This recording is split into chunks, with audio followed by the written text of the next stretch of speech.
সালাম আলাইকুম। আজকে আমরা আরেকটি গুরুত্বপূর্ণ বিষয় নিয়ে কথা বলবো, সেটি হচ্ছে এলোপেশিয়া এরিয়াটা। তো এলোপেশিয়া এরিয়াটা হচ্ছে একটি অটো ইমিউনো ডিজিজ। আমাদের শরীরে যে ইমিউনিটি সিস্টেম রয়েছে, এটি ইমিউনো সিস্টেমের অটো ইমিউনো একটি ডিজিজ। তো এটির কারণে কি হয়, আমাদের শরীরের ইমিউনো সিস্টেম আমাদের মাথার চুলের যে হেয়ার ফলিকল রয়েছে, হেয়ার ফলিকলে এটি আক্রমণ করে, যার কারণে কিন্তু মাথায় অনেক সময় দেখা যায় বিভিন্ন জায়গা থেকে চুলগুলো পড়ে যায়। তো এলোপেশিয়া এরিয়াটার অনেকগুলো ভ্যারাইটি আছে। তো এইটা হচ্ছে অনেকগুলো ভ্যারাইটির মধ্যে এক ধরনের একটা ভ্যারাইটি। আমরা আজকে শুধুমাত্র এটি নিয়ে আলোচনা করব যে আসলে আমাদের এই অটো ইমিউনো ডিজিজের কারণে আমাদের মাথায় অল্প অল্প জায়গায় বা শরীরের বিশেষ করে এটি মাথার চুলে হয়ে থাকে, যে অল্প অল্প জায়গায় দেখা যায় যে চুল নাই, রাতের বেলা আগে ভালো ছিল, হুট করে দেখা যাচ্ছে যে চুলগুলো এখান থেকে পড়ে গিয়ে। তো এই বিষয়টা আসলে কেন হয় বা এটা হলে আসলে আপনারা কি করবেন, এটা নিয়ে আজকে বিস্তারিত আলোচনা করব। এলোপেশিয়া এরিয়াটার লক্ষণগুলো কি? এলোপেশিয়া এরিয়াটার লক্ষণগুলো হচ্ছে মাথার ত্বকের ছোট বৃত্তাকার টাক। আপনি যখন দেখতে পাবেন, হট করে আপনি দেখতে পাচ্ছেন আপনার মাথার ত্বকের অল্প ছোট্ট একটু জায়গায় কি হয়ে গেছে, চুলগুলো উঠে গিয়েছে এবং সেখানে টাকের সৃষ্টি হয়েছে। পাশাপাশি এলোপেশিয়া এরিয়াটা আরেকটা লক্ষণ হচ্ছে, দেখা যায় আমাদের নখগুলো থাকে, নখগুলো কি হয়,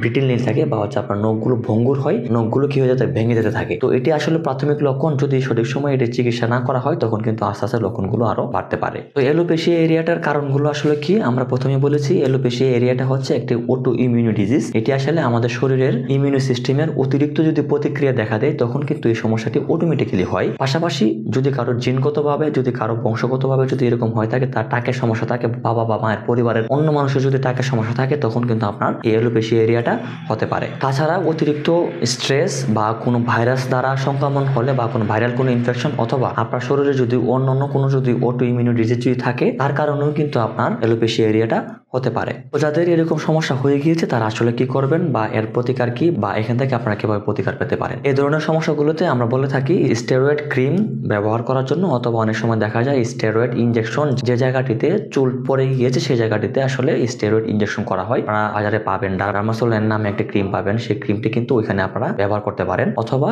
ডাক্তারের পরামর্শ অনুযায়ী ট্রায়ামসোনোলন নামক এক ধরনের একটি স্টেরয়েড ইনজেকশন পাওয়া যায়, সেটি একজন ডার্মাটোলজিস্টের সাথে দেখা করবেন এবং ওনারা আপনাদেরকে কি করবে, একটি ট্রায়ামসোনোলন ইনজেকশন যে জায়গাটি আপনার চুল পড়ে গিয়েছে সেই জায়গাটায় দেয়, অথবা ডিপ মাসেলে দেয়। এখানে আমরা বলে থাকি টোটাল 2টি ইনজেকশন নেওয়ার জন্য। প্রথম দিন ইনজেকশন নেওয়ার পরে পরবর্তী 28 দিন পরে আরেকটি ইনজেকশন নিতে বলা হয়। তবে এই কাজটি করতে হবে অবশ্যই আপনার একজন ডাক্তারের আন্ডারে থেকে, তার পরামর্শ অনুযায়ী কিন্তু এই ওষুধগুলো আপনারা গ্রহণ করতে পারবেন। পাশাপাশি আরেকটি চিকিৎসা রয়েছে, সেটি হচ্ছে মিনোক্সিডিল নামে এক ধরনের একটি ওষুধ পাওয়া যায় বাজারে।